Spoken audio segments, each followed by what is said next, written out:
Hey there, and welcome to the Reclamation Room. I'm Ashana, and I'm so glad you're here. This is a space for women reclaiming themselves after narcissistic abuse. If you've ever felt like you were too much, not enough, or both at the same time, you're in the right place. I created this podcast because I know what it's like to lose yourself in overgiving, overperforming, and still wondering why it never felt like love. I've walked through trauma, toxic relationships, and the long road of self-reclamation, and I'm here to walk with you. In this podcast, we'll explore what it means to come home to yourself after the confusion and chaos of narcissistic abuse. Some episodes will be solo, others will include guest interviews. All of them will be honest, grounded, and deeply compassionate. So, whether you're just realizing what you've lived through, or you've been on this path and you're ready for the next layer of your healing, you are welcome here. This is not about perfection. This is about reclamation. I've found that after we do the interview, a lot of times that's when a title comes or the theme. So we think that we're going into the conversation with an idea and a theme. And then as we talk, I'll look back and I'll be like, that wasn't what I thought it was at all. Yeah. Okay, so let's see. My podcast is called The Reclamation Room, and it is basically hope, like a lifeboat for women who are going through or who have been through narcissistic abuse, betrayal trauma, complex trauma. My personal theory is that we all have narcissistic tendencies to some degree, but those of us who have been through so many awful things, the conversations just kind of become what they become. And it's just to remind people like you're not alone. And that was shitty. That is shitty. Don't give up. Sometimes it's stories of hope. Sometimes it's just telling our story and seeing what wisdom comes of it by the end. It's typically like a learning and healing experience for both of us. So giving you that introduction of the show, I guess just hearing in your words, my favorite part of the show is hearing in people's words who they have become, who they are. Okay, I think I can do that. Having gone through what I've gone through, I'm 43 and my entire life has been traumatic experiences, narcissistic abuse from four different people. It has shaped me into someone that has more empathy, compassion, understanding, patience, and all of the opposites of what a narcissist would be. I learned very young not to be that way and have just fostered that. It's been really, really, really fucking hard.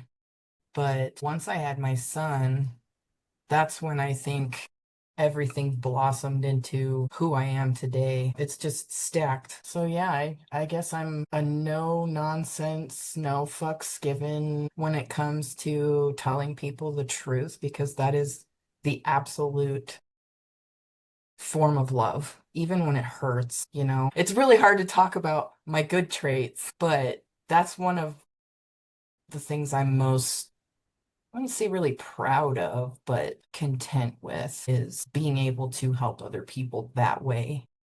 Okay, delving off here a little bit, I actually had two questions come from that. The first one being, did you consciously say, I don't want to be like these people, let me foster these traits instead?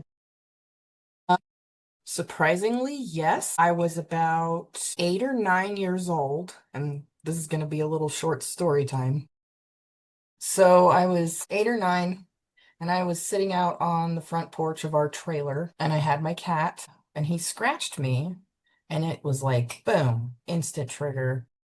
Started to whack the hell out of his head. And then I Mm. stopped and I was like, what the hell am I doing? Of course, he ran off. I started crying and I'm like, I wanted to comfort him, be like, I did not want to do that.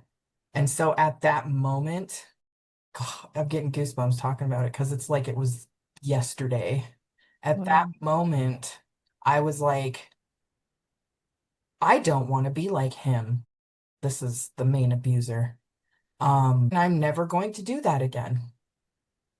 And that was it. That was my lifetime vow to not be the same kind of person he is to this day. Wow, at 8 or 9 years old, Yeah, the yeah. level of Self-awareness, but also self-control.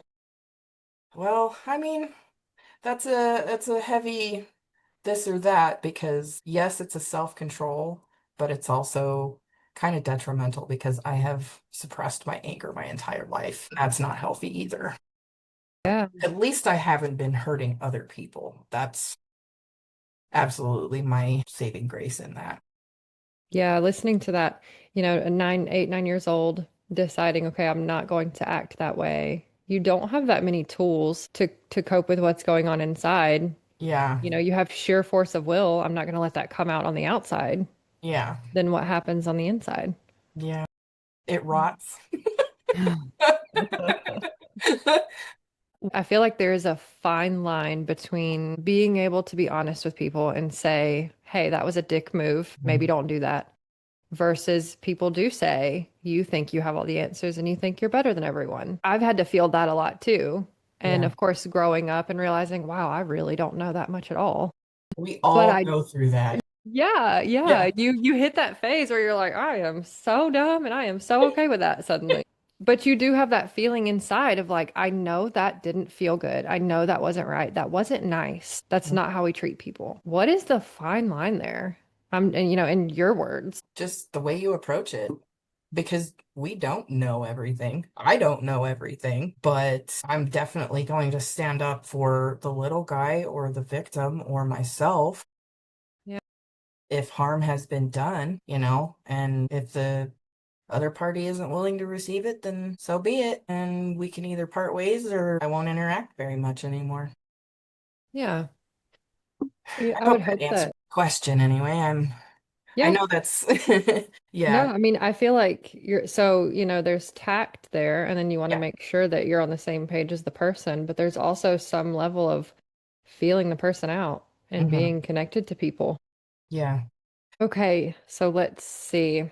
We talked about kind of internalizing your anger and it Mhm. festered. What did that look like in your life? So we would say this would be the effects of trauma and how you coped with them in the way that you could at that age. What did that look like moving forward? I have to, there's layers to that as well because the anger is down in there real deep, and then not being able to express any other kinds of emotions that exacerbated it. Okay.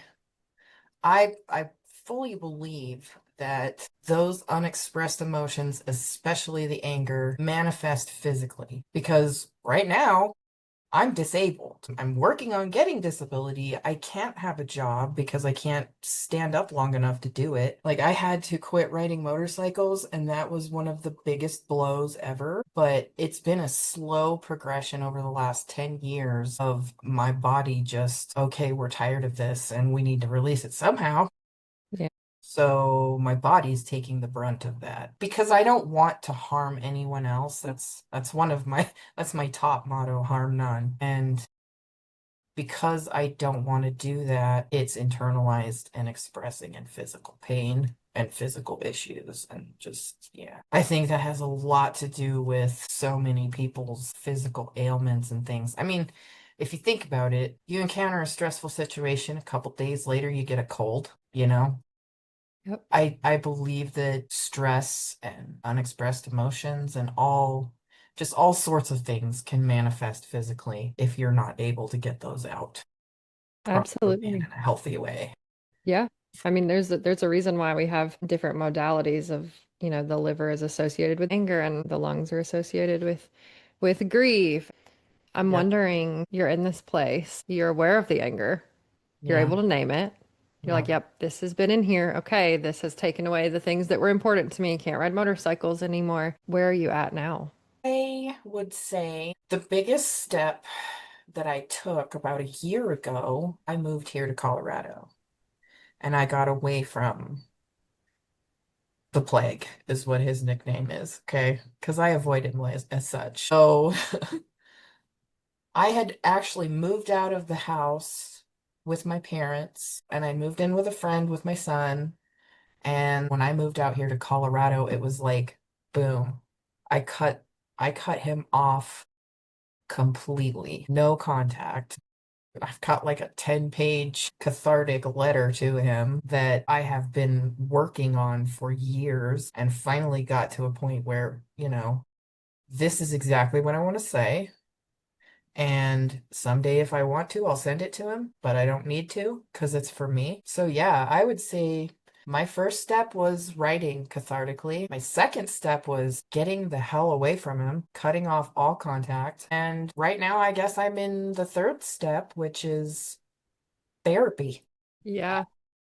So I have trauma-informed yoga that I go to weekly, trauma art group therapy that I go to weekly, regular talk therapy that's every couple of weeks, the groups that we do weekly, women's group, I love that so much. Me That's too. weekly. Yeah. And then I have IFS EMDR, and then I have the couples counseling with my boyfriend. So I would say that the women's group, the EMDR, and the art therapy and the yoga, those four, all brand new to me, less Colorado, but those are necessary for as much trauma as they've been through and help me in different ways than it would just go into regular therapy. I always recommend regular therapy because talking is important It's the to get first it thing we out. do. We make noise when Exactly. we're born. We cry. We use our Yes, voice. expressing it. Yes, Yeah. absolutely. But yeah, it's art therapy is the one that kind of pings off because they have a topic every time, and one of them was anger. And as soon as I saw the word anger on the little packet that she handed out, I burst into tears. Everything just came out looking at the word, and I'm like, what the actual is going on? You Is know? this a sign? This is a sign. And yes, but yeah, that's definitely how I would progress. Like expressing it in writing and therapy, those are both tantamount to getting it. As I always say, there's more room on the outside. Yep. Crying, talking, writing, art, just absolutely put yourself into something that can bring you into the moment and get that stuff out. Even Yeah. if it doesn't go away completely, you Yep. know, baby Chip steps. away at it. Yep. You have to if you've got 43 years of it. I think that's really helpful for people also because, we hear therapy and it's like, wah, wah, wah, wah, Yeah. and, art therapy, I feel like that would be intimidating to me, but I would totally do it. Yeah. Well, let me tell you, the first 4 weeks were intimidating. I do like to do art things. I don't think I'm like super fantastic at it or anything, but art is an expression of who you are because it is so individualized. But those first 4 weeks we did watercolor, and I fucking hate watercolor because you cannot control that shit. Yeah. And that's a huge issue for me is that loss of control. And it was so healing, Yeah.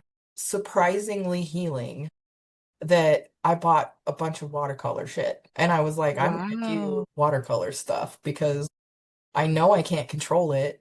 Yeah. When I practice watercolor, that sense of freedom from having to be in control all the time, more goosebumps on that. That is so cool. Yeah, Listening to you describe this, I'm excited for people to hear this.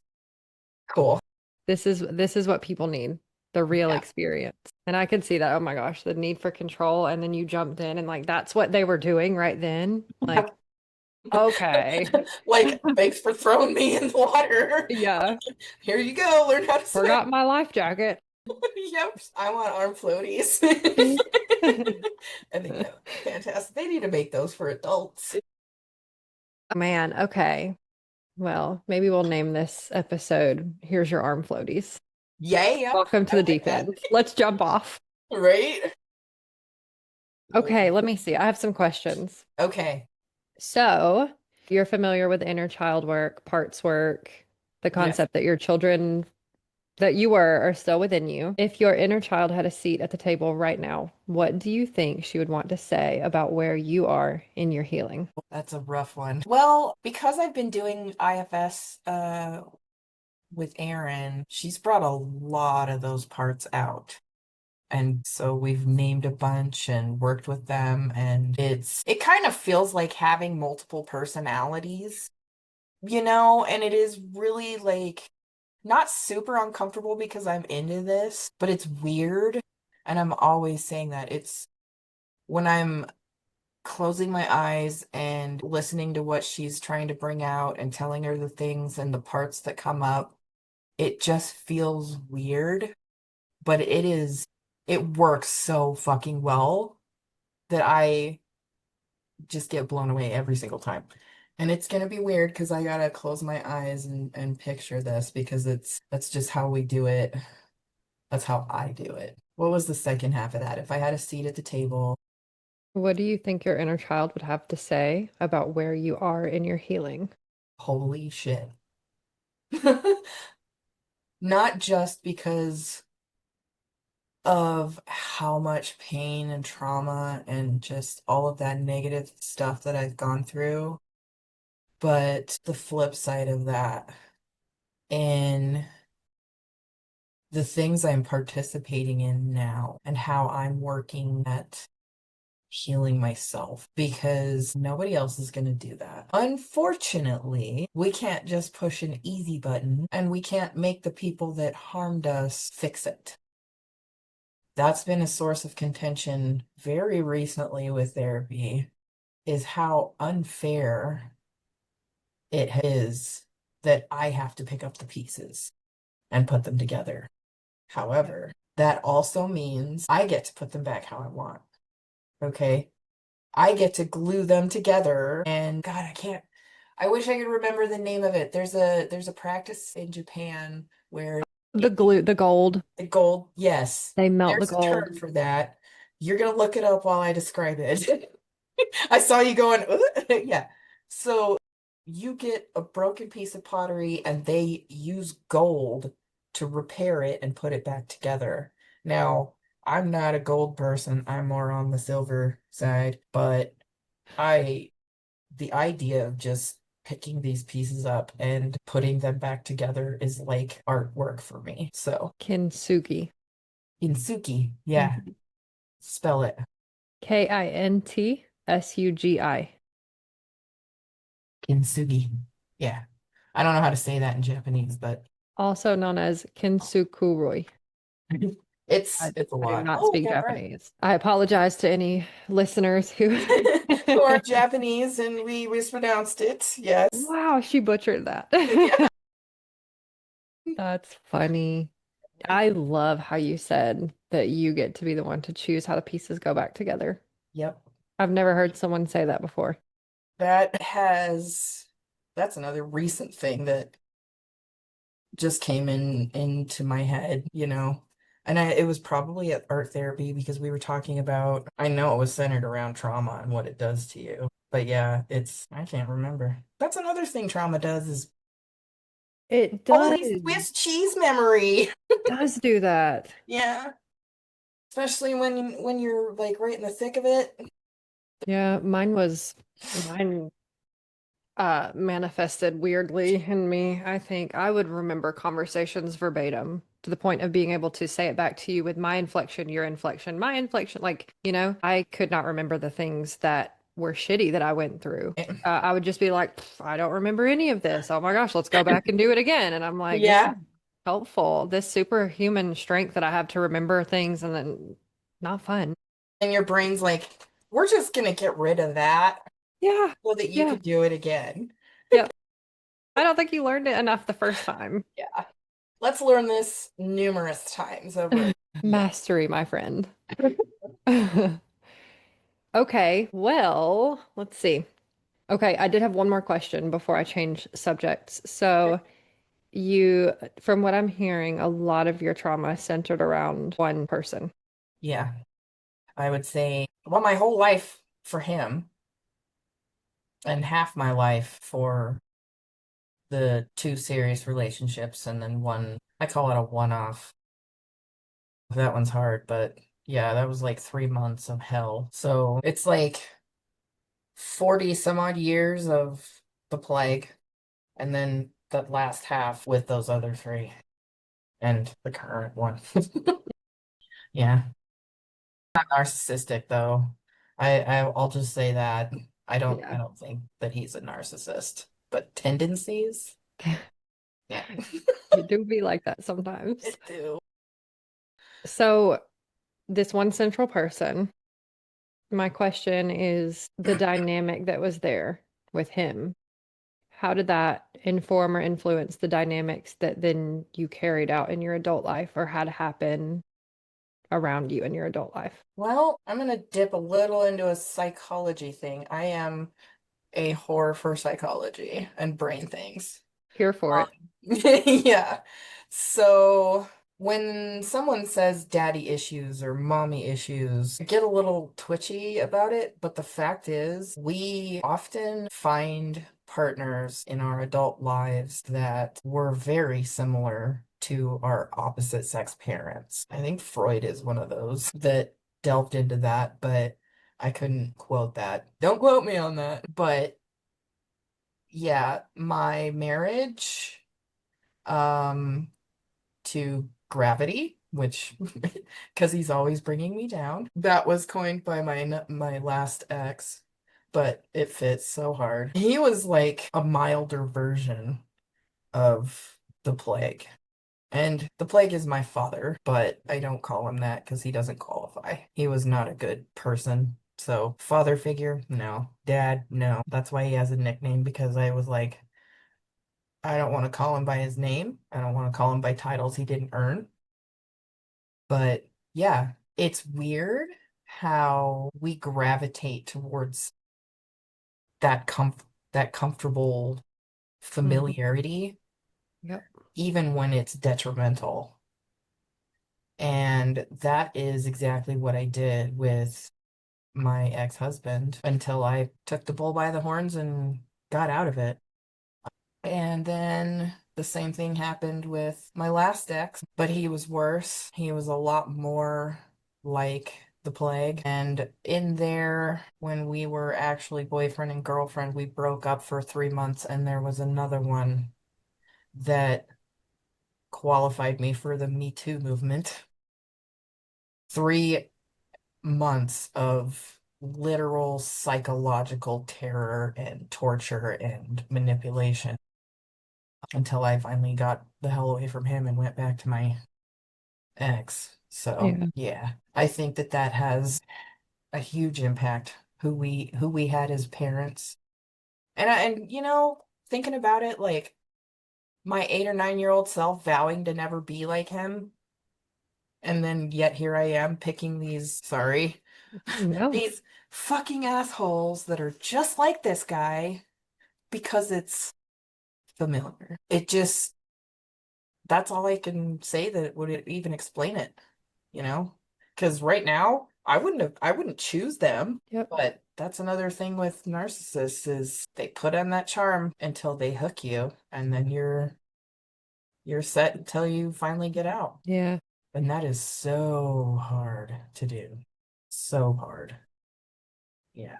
Well, I think it speaks to the heart of a child that even though you said I'm not going to be like that, you still had that sense of seeking, of yearning, of trying to fill a hole, trying to have a connection.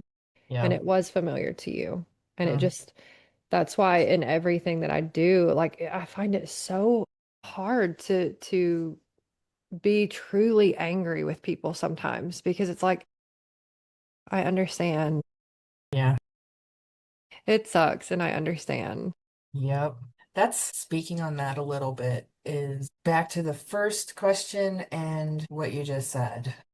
Part of who I am is I've been through the ringer so fucking hard and so long that I'm at a point in my life where I can see exactly what my boyfriend went through in his life, why he is the way he is, Yeah. the things that he's suffering now. Actually, I started off with my friend Ursa. She's my absolute mentor, okay? And the first thing that I was like, we're both empaths. We both know what's going on, but I need someone to tell me the truth. I don't have anybody in my life that will do that. Everybody wants to gloss it over, blow smoke up my ass. I need the truth. I want to Yeah. grow, and I'm not going to do that if I don't know what the hell I'm doing. You can't grow if you don't know. Okay?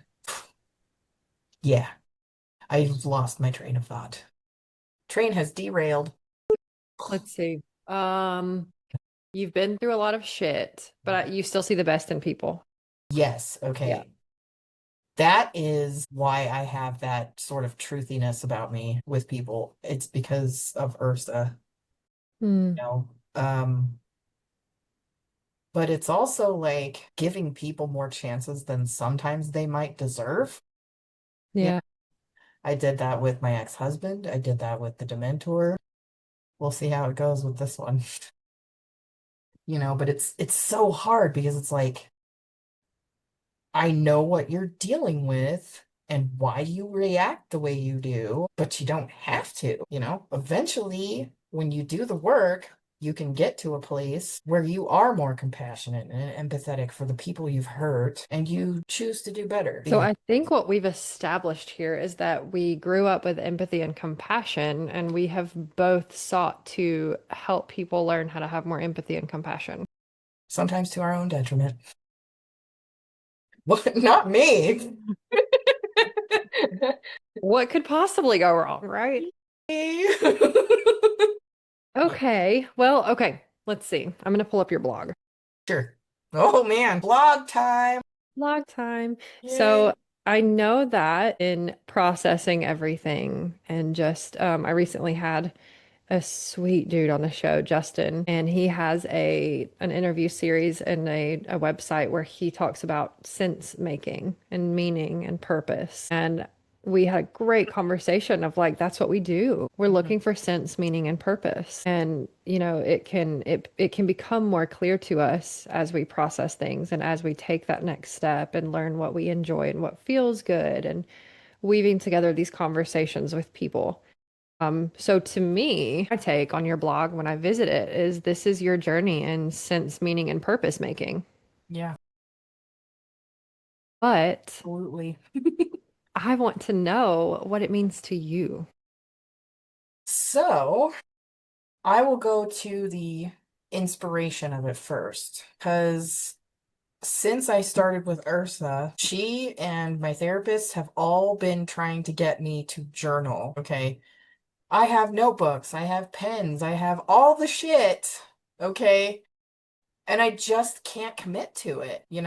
Like I can write. I love writing. Writing is just, I think that is my core purpose, Mm-hmm. meaning. But yeah, I just what started it was I got on my computer and I was like, if I can't use notebooks and pen and paper, whatever, then I need to do this on my computer where I can type it faster and my thoughts can just spill out and because writing with your hand it just takes forever.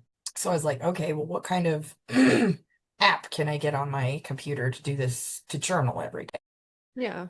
And I'm like, I wonder what WordPress is like, because I put a couple entries on that ages ago too, just random shit. So I just went there, signed up for a new thing, paid for a year's subscription, and that's where it was. And I was like, okay, well, I'm going to commit to doing this daily. I was about to say that's a huge commitment. You It paid for is an a entire huge year. commitment, okay? And I was like, but I paid money for it. Yep. And Yep. it wasn't a lot, and their kismet, serendipity, I don't know, but they had a special going, so it was a lot less than usual, and I didn't know the first thing about how to work WordPress, and some of it was like really frustrating, but I like to learn it, and I've learned as I went, and I've adjusted since I started, and I couldn't tell you how many days I've missed because there's so few. But with paying that money and committing to it, that determination, and making it a morning practice, I can say that I've successfully been doing this for 4 months now. Yeah, 4 months. I had to count. So it might seem small to some people, but for me, it's a huge deal because it's a commitment. And just being able to go on there every single day and write about whatever I need to write about in my own style, Yeah. is it starts the day. I wouldn't say it starts the day off right because there are some days where I'm like, ugh, Fuck this. fuck Do this, fuck this. that, fuck. Exactly. There's been a lot of more of that recently, but But um, hey, you're journaling. but I'm journaling. Exactly. And that's like weird for me, but also sometimes I have side quests and sometimes I just go off the rails and ramble. But it's me, and I love that I can do that and just throw it out there for anybody to read, Yeah. because I'm not committed to like my readers or anything like that. This is my thing, and if people like it, great. If not, at least I'm doing it for myself. So I don't know if that answered your question. I'm going to say that a lot, but what was the question? I don't know Okay. what my question was. I think you answered it just fine. Okay. I think that you write relatably, and I think Yeah. that's really refreshing in a world where AI is like padding it's like we're all in padded rooms, okay? Yeah. Like this AI, and Yeah. I don't know. I feel like we need more people who are real. Yeah. Absolutely. Yeah. Yeah. And I feel too like a lot of my clients, I'm like, let's work on these journal prompts. And I can't tell you how many times someone has looked at me and been like, knowing full fucking well that like I know that they know that we know we know that there will be no journaling happening. Yeah. Yeah. That's why I like WordPress too. They do have at least 10 journal prompts available on the dashboard. So you can scroll through them and be like, okay, I like that one. I can write on that. So if I'm having an off day and I just don't have jack shit for inspiration, I'll scroll through there, I'll pick one, I'll write about it and post it, and then I'm done. I like that. Yeah. Most of it is my own writing though. Well, I think that that's again refreshing. And I feel like if people do go look, because sometimes I feel like it takes that nudge. Like I said, even with art therapy, like that would have been really intimidating for me. But listening to you and talking about the watercolor and that loss of control, now I'm like, maybe I should find some art therapy in my area. Yeah. I highly recommend it. Even if you're like the antithesis of an artist, Yeah. I do highly recommend it, especially if you've gone through trauma, because it brings you into the moment and it makes you focus on something. And you'll have so much internal struggle when you're doing it. If you have confidence issues in your art, I do too, but that a good therapist will emphasize you're not getting graded. You're not getting judged. Don't judge yourself. Just feel your feelings and express yourself with your art. That's it. This is a Yeah. safe space for that. I feel like that applies to writing too, when we're writing Hmm. how we feel. So Yeah. I think that's really helpful. Okay, you have written on your blog about things like emotional exhaustion, betrayal, medication changes. So, a question, when the world starts to feel too heavy, what do you do with the parts of you that might want to just shut it all down or make it go away? Coping skills? Look at you getting to the root of what I'm saying. My thinly veiled questions Oh, here. right. Um, so one of the things that I use to cope when it's so heavy is gaming. I like survival crafting games. I've mentioned Minecraft already. That's Yep. the core one. Love Minecraft, but I'm in a phase where I play Valheim. So it's kind of like Norse or whatever. You're a Viking that gets dropped on an island and you just have to like survive. So you find food, you build shelter, you make things, craft all sorts of stuff. It takes me out of my head and sticks me in a fantasy realm where I can do things that I can't do in real life. So it's kind of a soothing way of being able to express, like being able to cook, being able to build things that I wouldn't be able to do here in reality, you know? But that's the core of it is taking me out of my head and giving me a chance to do things that aren't real, but feel That that way. That's fascinating because when Yeah. you first started saying that, I was like, I was so stressed. I was like, you're getting put down on an island. Like now you have to survive. Like, are you okay? Like, but then when you told me the how and the why, and I'm Yeah. like, that makes so much sense because when we're going through trauma, we feel helpless. We Yep. feel powerless. And so you have found a marvelous way to counteract that and Yeah. bring in creativity. That's so cool. Yeah.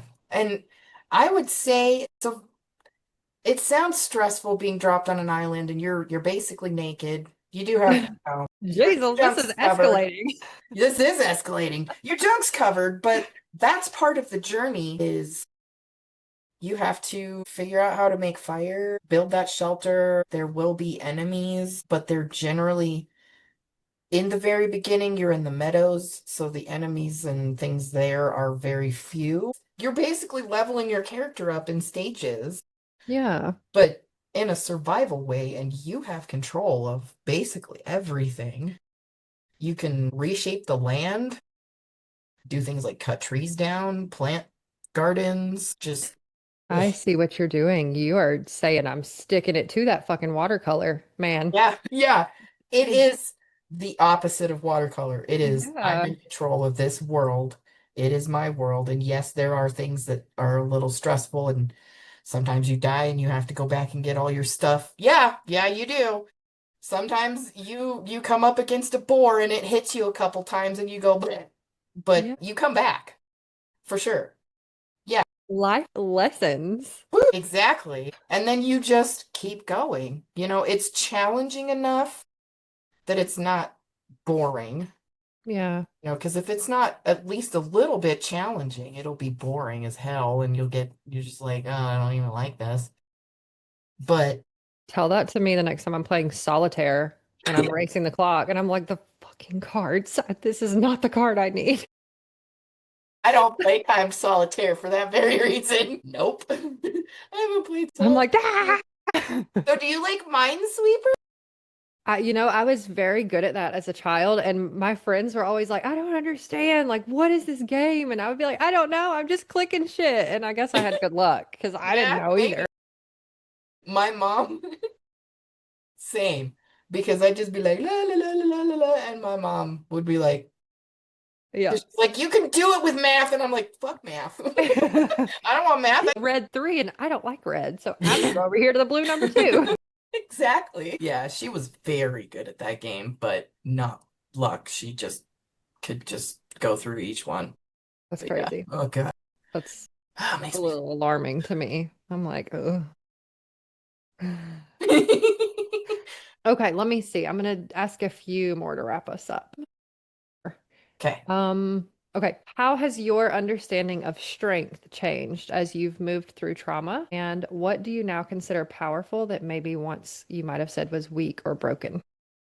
Ooh. Okay, strength has changed dynamics for me so many times. It's been like a steady, different kind of change. It's just been slowly with processing and things. Strength used to be I can hold a job, I can take care of my kid, I can spend time with friends and family. I can support myself mentally, physically, emotionally. And then that transformed after my divorce and in when my son was diagnosed with autism. He was 2.5, and my idea of strength was flipped completely upside down. I had to reformulate what it meant to be a mom to a special needs child and what it took to be strong in the face of divorce, being a single mom, supporting both of us, all sorts of things. And then it's been, I say about a decade, when my physical stuff started. It started off slow, was just one little thing, and it has slowly progressed. So, strength over this last decade physically has been what can I still do despite my disability? Despite this thing that's limiting me, like not riding motorcycles anymore. Therapy and counseling and all that stuff started right after losing my ability to ride because that was my therapy. Yeah. Like, just the freedom of being able to go out on my bike and feel the wind in my face and just go wherever I wanted to. Oof, yeah. So strength now is how can I get help? How can I, with that help, support myself? What things can I still do? And how can I still contribute even though I'm not a productive member of society? You know? Wow. And how do I keep going every single day? Because every single day is hard for me physically, mentally, and emotionally. So there are days when I have to just stay in bed or ugly snot cry in the shower because Feel that. it's, oh my God, there's more room on the outside. So being that's another coping thing too. When things are so heavy and I'm just like stuck and I need to get that out, I just go in the shower, and as soon as the water hits my face, it comes out, and I cry, and I snot, and just everything. It's better in the shower, folks. I'm just saying. You use less Much cleaner. trees. Use You're less using street. you use less trees, okay? You use more water, but at least you're We're able to just considerate even when we're falling apart. yes, right? Like, but it's gross having snot everywhere and having to wipe it off on things and stuff. So I'm like, I need to shower more often. That's a thing that depression makes you not want to do. So when I need to release that, I just get in the shower, even if I'm just rinsing off and Multitask. multitask. Get it Yeah. done. Okay, let me see. Oh, here's a good one. I don't know if you're ready for this one. Hey, hit me. Do you remember the first time you felt like your words mattered? And what was that moment like for you? Ooh, yes. Um, the first time my words mattered and the impact that that had also relates to a question you've asked me already in text. So I went to a counselor and I was with him for a year and a half, give or take. And we had to part ways. I had to cold turkey stop going to him because the first time that I actually cried in his session and just spilled beans about my major depressive disorder and the things that I'd gone through and stuff like that, he basically dismissed me. Yeah, I was so shocked. I have a picture by Sean Koss or Cross. He does illustrations of mental health things like Yep. schizophrenia, major depression, everything like that. And it is so vivid. I'll send you a picture. Actually, I have a blog post on that, so you'll get to that one too. I think I Um, just saw that one a minute ago. Probably, yeah, it's like just this That like haggard thing leaning yes, over. Yeah. that is fantastic depiction and so accurate. I took that because I bought a print and put it in a frame. I took that with me to that therapy session and showed him this is what I feel like inside and all that Yeah. stuff. And just dismissed me. So I was like, nope, not going back. So I found another therapist and I went to that appointment and it was 2 hours long, as most of them are, intakes are. At the end of it, he said, you have major depressive disorder and anxiety and probably schizophrenia. And I looked at him, I'm like, I'm sorry, what? And he's like, I'm kidding. So this is this was a funny way of connecting, and I love that kind of sense of humor. So I was like, this guy's the one. I'm really glad. So the second session that I went to, he was like, I have Amy and she's learning how to do things and she needs time in session to learn and whatnot. Are you okay with that? I was like, yeah, bring it on. So that was the first session that I talked about what happened to me when I was 5 years old in Seattle with the plague and um our wolf companion Chicomi. I've written about that in the blog too. So when I talked about that and family meetings, I might have mentioned that somewhere in my blog, but basically it was 3 hours of being yelled at, screamed at, belittled, and then we would get beaten with a belt afterwards. Yep. Amy looked at me like wow, and that was the first time outside of friends, that another adult him, my therapist, and Amy both, like, holy shit, that was terrible. And I was like, just talking like it was another Tuesday, you know? Because that was normal for me. That was the first time that I felt legitimately heard. And in that moment, it was a mix of, damn, that really was bad, and being validated by another adult in that moment was like a huge relief and shockingly so, you know? Like you took off a heavy backpack that you hadn't even realized you'd been carrying that was like tons of weight. Yeah. Yeah. That weight became lighter that day, and that was another instant connection too, because I'd connected with Dr. Phil, which his nickname is Dr. Phil because his name is Philip. I asked him what I call him, and he's like, "You can call me whatever you want. I've probably heard all of it." And when I came back and told him that, Dr. Phil, he was like, "Ah, damn it. That's a new one." Like, you're welcome. Really? No one had called him that before. Fascinating. Because it's Dr. Philip or Dr. Brown or Yeah. Dr. Asshole. He's heard that too, you know? But yeah, my best friend Shelly actually goes to him now and calls him Dr. Phil too. So I let that torch be passed. Started a revolution. Viva la revolution. Anyway, yeah. Hey, I like that though. Let me see. I'll ask you maybe like two more. Okay. Actually, I forgot I had double booked podcast tonight, so I have another one starting in 15 minutes. Snap. Oops. Honestly, the more I am getting in touch with who I really am and I'm letting go of the perfectionist, I am so type B. I'm like, I am literally out here like don't even know what I'm doing half the time, but it's fine. Here for it. Which prior to me, I was very straight-laced, very like, Rigid. yeah, so bad, so bad. You don't seem like that type though. Really? Oh yeah. You seem like the carefree, just wispy and love and light and sparkles and go fuck yourself. Yeah. Yeah, Do no harm, take no shit. exactly. Don't bully my friends. Fuck off. Do you guys want to go like play and dance and But sit here's in the some woods? glitter. Yeah, that's totally me. But like the trauma does this thing to you where it's like, and my Dementor, after that, there was a before him and there was an after him. Hmm. And that kind of copied my relationship with my dad. But that there wasn't ever a before and after because that's how complex trauma is, you know, like it just is. It But is. that relationship, there was a before and an after. Oh And the yeah. after was I was so type A and straight-laced and just naggy and perfectionist. Oh gosh, it was exhausting. But here we are. Yay.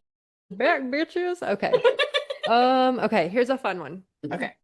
If your healing journey had a soundtrack, what would be the song right now? Ooh, fun but hard. My healing journey. Can it be an entire album? Yeah. My favorite band is Pink Floyd. Dark Side of the Moon, the whole fucking album. That is like my entire, like the good bits of my childhood summed up was literally just like, ugh. And then going and watching like tribute bands. Even now, I'm still just like, And Disturbed, The Sound of Silence. ooh, Have you heard that version? yes. I listened to that shit on repeat for weeks. Mhm. God, That one reminds me of okay, what is this song called? So it's Breaking Benjamin, and he's saying "Rain, Rain, Go Away." I don't know what it's called. I'm gonna look it up. I'm gonna have to look that up because I don't think I've heard that. It's called Rain. It's called Okay. Rain. Breaking I Benjamin Rain. Yeah, I love Breaking Benjamin Sticky notes. and that song. Okay, Breaking Benji. Okay, Okay. let me see the last one. That's so many questions. I had high hopes for We this can do a interview. second. I mean, What do I have? Anadonia could be a separate one. Yeah, yeah. Okay, I have two.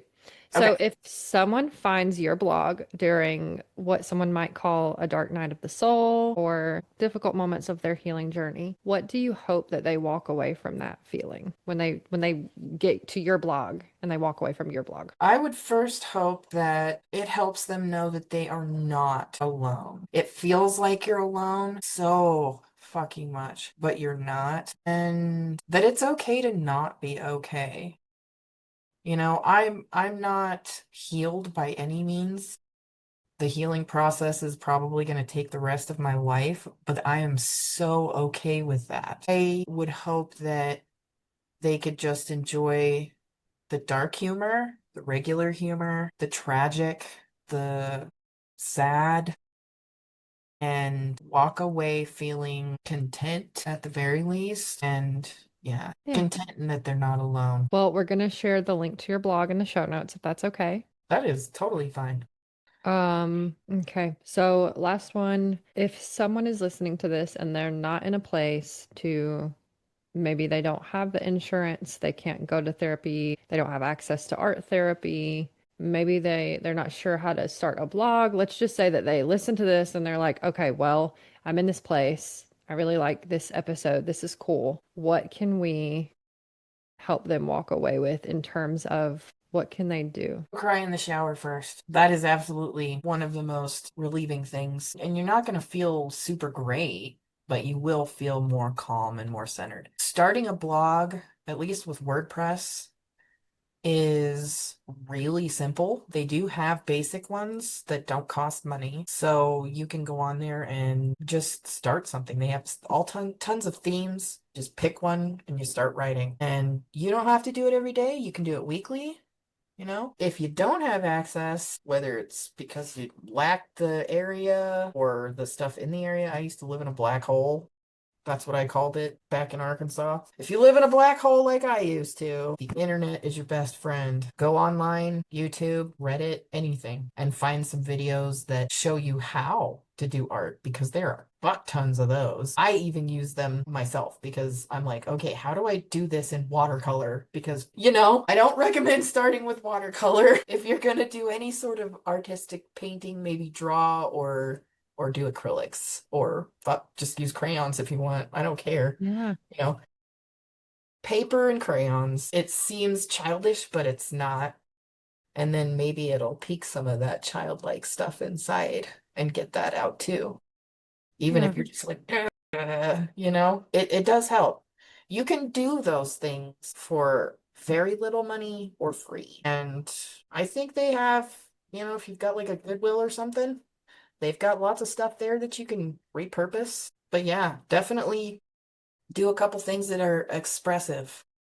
Write, draw, color, adult coloring books. Fuck yeah. I have a whole box of those right underneath my desk right here. The pretty little swear words. Yes, I think I Yeah. have those. I don't know where it is, but I do have one. Bitch. Fuck. uh, Yeah. Okay. Is there anything else that you wanted to add for this episode? Hang in there. That's it. Hang in there. I know it's hard. One day, one moment at a time. Yeah. And you've, Yep. you've shared, cry about it, release it. It's Yep. figure outable. Yep. Take the next step. Don't give up. The journey of 1,000 miles begins with the first step. That is Lao Tzu from the Tao Te Ching. It is a quote on my blog at the very bottom.